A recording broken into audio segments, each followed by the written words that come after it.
Bonsoir maître. Bonsoir. Je suis très heureux aujourd'hui de monter dans votre panel. Et je suis une très longue connaissance à vous. Quand vous étiez encore dans les bureaux au niveau du port, vous avez travaillé au niveau du port, la brigade de recherche. J'étais une fois venu dans votre bureau et j'avais échangé avec vous sur un point. J'étais très ravi parce que vous avez trouvé une solution au point que je voulais vous proposer et ça m'avait vraiment enchanté. En principe, aujourd'hui, je vis bien en Afrique et je suis soignant, je suis cardiologue à Paris. Concernant le cas du Cameroun, je ne sais pas si je prends peut-être le train en route, mais j'avais deux questions à vous proposer.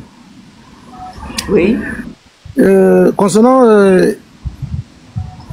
la population camerounaise, je pense peut-être que la première question que je vais poser, est-ce que la population camerounaise est unanime au point de faire bouger les choses par rapport à cette élection d'octobre 2025 qui arrive? Ça, c'est mon premier point. Et le deuxième point, nous avons tous dit et nous savons tous que le peuple est souverain, il a la force du nombre et il peut donner tort. Étant donné que le peuple camerounais n'est pas unanime en son sein et nous n'avons pas tous la même bouche, parce que la majorité ont raison, mais sauf qu'il y a la peur, qu'il y a la gangrène qui sévit au niveau des Camerounais en sommeil depuis belle lurette. Je pense peut-être que depuis l'ascension de ce monsieur à la magistrature, à la magistrature suprême, il a créé ce qu'on appelle une peur psychologique en toute personne qui vit au Cameroun. Et nous avons tous grandi avec ça. Je suis votre fils, pour ne pas dire votre petit-fils. Mais est-ce que maître, en ce jour, cette peur psychologique qui a été enterrée dans le cerveau des Camerounais peut faire changer les choses au point où les Camerounais se décident de faire partie du régime en place? Ça sont mes deux questions. Oui. Le peuple camerounais n'est pas un sous-peuple, c'est un vrai peuple. Et vous savez, il y a des peuples qui ont vécu sous des dictatures dures, mais qui se sont relevés. Hein. Il n'y a aucune situation qu'on ne peut pas relever.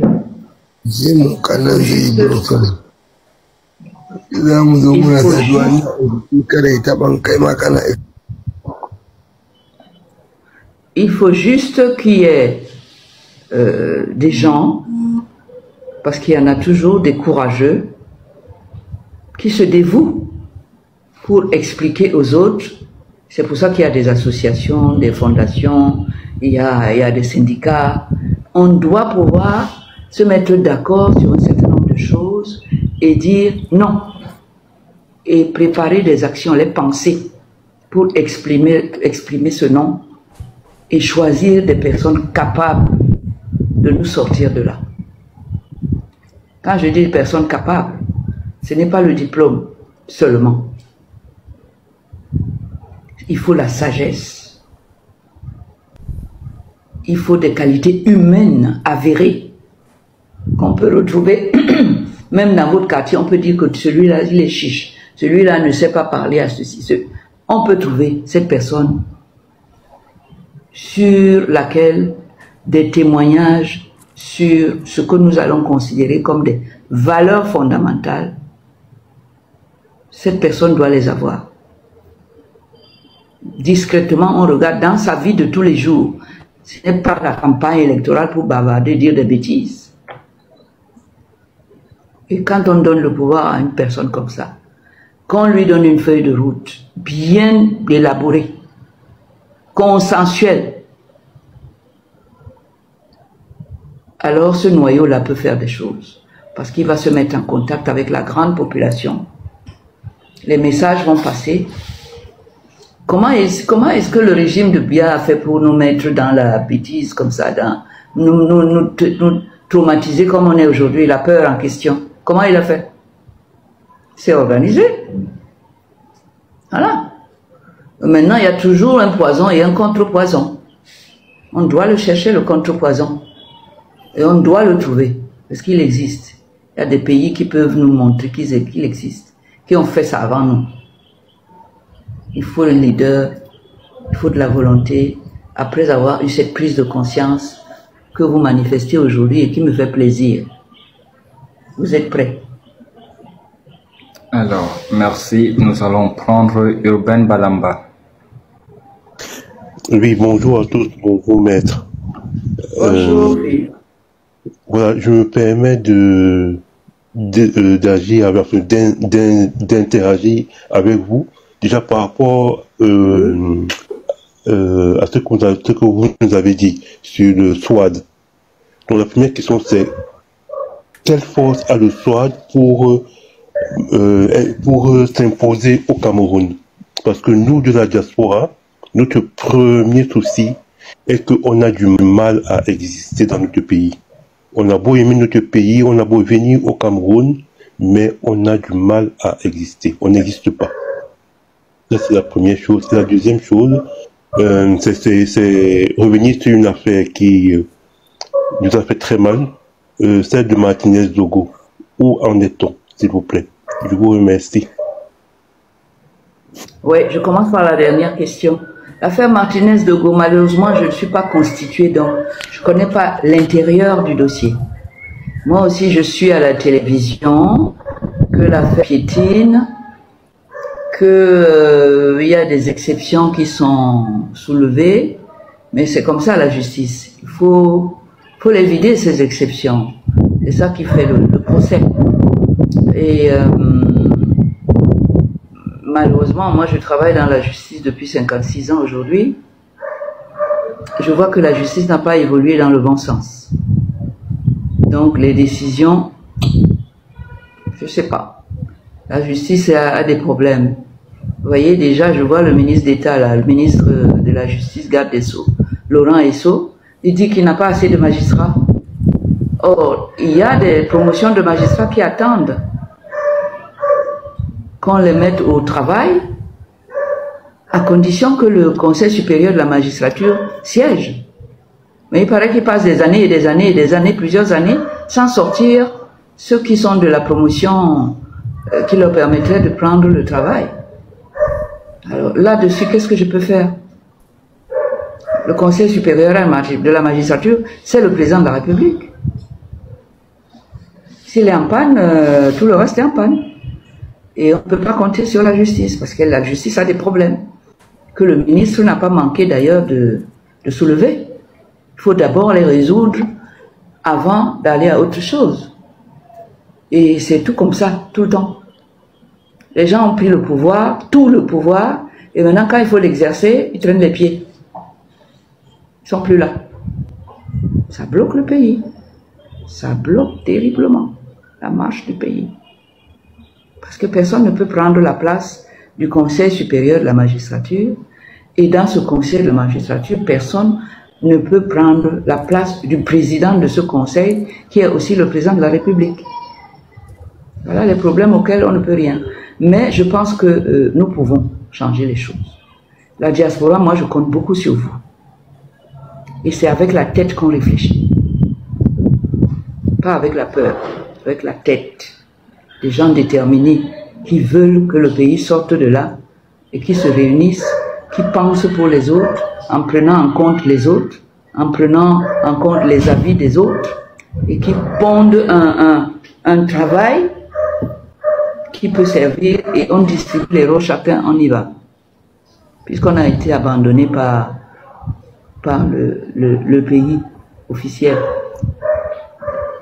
Voilà. Alors, merci. Nous allons prendre Espoir 2025 et clôturer avec J'avais une question, maman. Bonsoir. Salut. J'avais une question par rapport au Conseil constitutionnel. Il y a la pré-élection, l'élection et la post-élection. Et si le Conseil constitutionnel, Clément a dit qu'il est incompétent, parce que le MSC a demandé la liste à Erimous et Sous de sortir la liste électorale nationale pour l'année 2024, ce qui n'a pas été fait. Mais je me demande si, est-ce que Clément est attendant président du conseil constitutionnel serait compétent pour la poste électorale s'il n'est pas compétent pour la pré-poste élection? Oui, mais vous remarquez les mêmes choses que moi. Mais quelle est la cause de ça? Parce que les mêmes causes hier vont produire les mêmes effets aujourd'hui. Qu'est-ce que les candidats ont prévu pour éliminer la fraude? La fraude électorale. Ça fait partie de la fraude, ça. Ça fait partie de la fraude. Et si on part dans une élection où la fraude est le maître mot, nous n'aurons pas de changement, hein. Le peuple ne va pas s'exprimer, hein. On va l'étouffer. On va lui faire dire le contraire de ce qu'il voulait.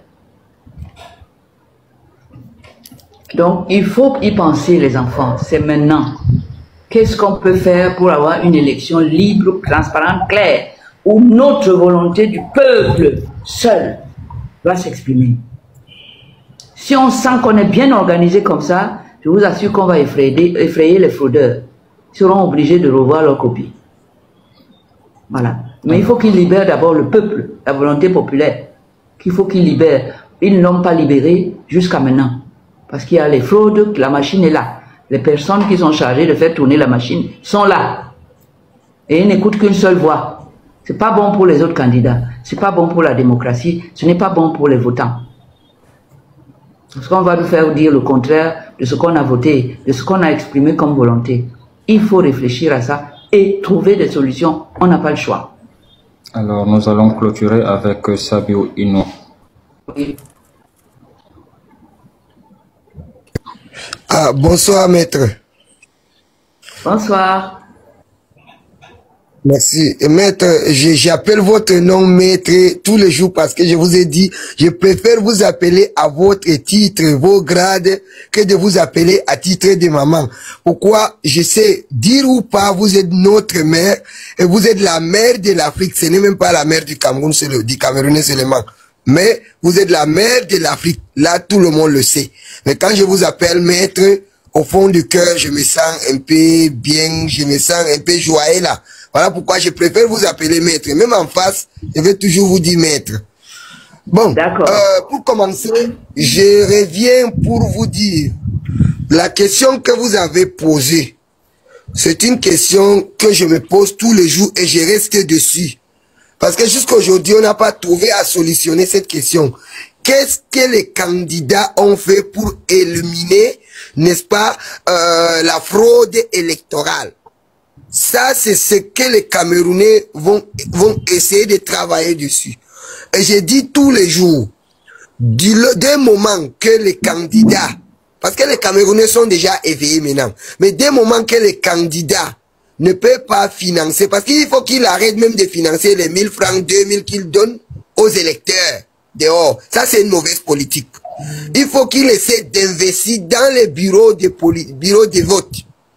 Bon, avant de faire ça, je sais pas, je vous suggère une idée. D'inviter tous les candidats qui vont se présenter, de venir vous travailler sur cette stratégie. Ça veut dire, il faut que tous les bureaux de vote soient représentés, même dans les derniers villages au Cameroun. Oui. Apparemment, il a un problème de connexion et c'est déconnecté. Allô? Allô? Oui. Allô? Oui, oui. Voilà. Il faut que les bureaux soient représentés par tous les candidats et que tous les représentants doivent veiller sur les urnes et sur les décomptes, afin qu'on sache ce qu'on a décompté est vrai, ce qu'on a compté est vrai, et que tous les Camerounais doivent se réjouir de ce qu'ils ont décidé de voter, parce qu'on va présenter. Quand il y a la fraude, ça veut dire, je pense que les voix ne sont pas très loin. C'est à partir de là qu'on trouve la fraude. Mais dès lors qu'il y a une écart qui est très grande, je pense pas qu'il y aura facilement la fraude. Et dès lors que les Camerounais ont ouvert leurs yeux, il n'y aura pas la fraude. Donc, ce que j'aimerais, il faudrait qu'on essaye de parler avec tous les candidats qui vont se présenter à l'élection afin qu'ils financent les bureaux de vote. Ça veut dire en présentant leurs personnes dans les bureaux de vote. Rassurer que la personne a mangé, Rassurer que la personne, on a payé son transport. Allez vous inscrire sur les listes électorales. Inscrivez-vous massivement sur les listes électorales. Et si tu es nouveau à la chaîne, abonne-toi, active la cloche de notification pour toujours être alerté des nouvelles vidéos. C'est très important que vous abonnez et que vous likez les vidéos. Likez également les vidéos s'il vous plaît. Partagez et laissez un commentaire pour encourager. Parce que ce n'est pas facile. Nous sommes dans une période où c'est très compliqué. Et nous sommes aussi dans un pays où c'est aussi très compliqué. Donc laissez un commentaire, même si c'est pour m'insulter, moi je n'ai pas de problème. Critiquez en commentaire. Dites-moi ce que je dois changer. Dites-moi ce que je dois faire pour peut-être améliorer. Dites-moi en commentaire. Merci, merci.